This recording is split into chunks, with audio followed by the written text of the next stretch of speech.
आता पाहूयात महत्त्वाच्या टॉप 9 बातम्या। भाजपा आमदार प्रवीण दरेकर सिद्धार्थ रत्न पुरस्काराने सन्मानित। आज मी जो काही आहे तो सिद्धार्थ महाविद्यालयाच्या संस्कारामुळेच। दरेकर यांची प्रतिक्रिया। चर्चगेटमधील गरवारे क्लबमध्ये झालेल्या सोहळ्याला विविध क्षेत्रातील मान्यवर आणि माजी विद्यार्थ्यांची मोठ्या संख्येने उपस्थिती होती। राज्यात 30 आणि 31 मार्चला मेघगर्जनेसह वादळी पावसाचा हवामान विभागाचा इशारा। विदर्भ, मराठवाडा आणि मध्य महाराष्ट्रात गारपिटीची शक्यता। शेतकऱ्यांनी रब्बी पिकांच्या सुरक्षिततेसाठी खबरदारी घेण्याचं आवाहन।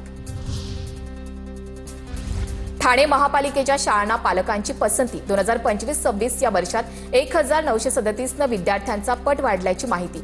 विद्यार्थ्यांची एकूण संख्या आता 27,132 एवढी झाली असून ती आणखी वाढावी यासाठी शिक्षण विभागाकडून प्रयत्न सुरू। पुण्यात निवासी शिक्षण केंद्रासाठी महापालिकेकडून 1,79,00,000चा निधी मंजूर। स्थायी समितीच्या बैठकीमध्ये ठरावाला मान्यता। बाणेरमध्ये मागासवर्गीय आदिवासी विद्यार्थिनीसाठी निवासी शिक्षण केंद्र उभारणार।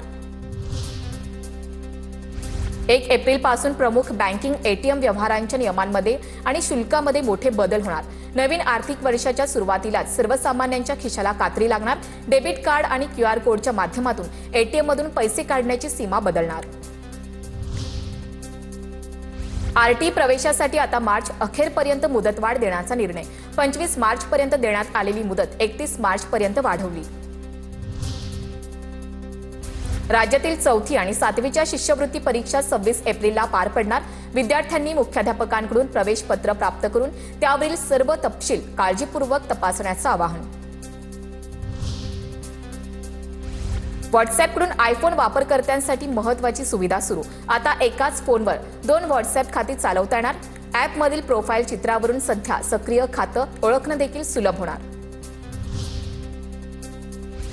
राज्य सरकारकडून शेतकऱ्यांसाठी मोठा दिलासा। जून ते सप्टेंबर दरम्यान झालेल्या नुकसानीच्या मदतीची घोषणा। मृत पावलेल्या जनावरांच्या मर्यादेची अट शिथिल।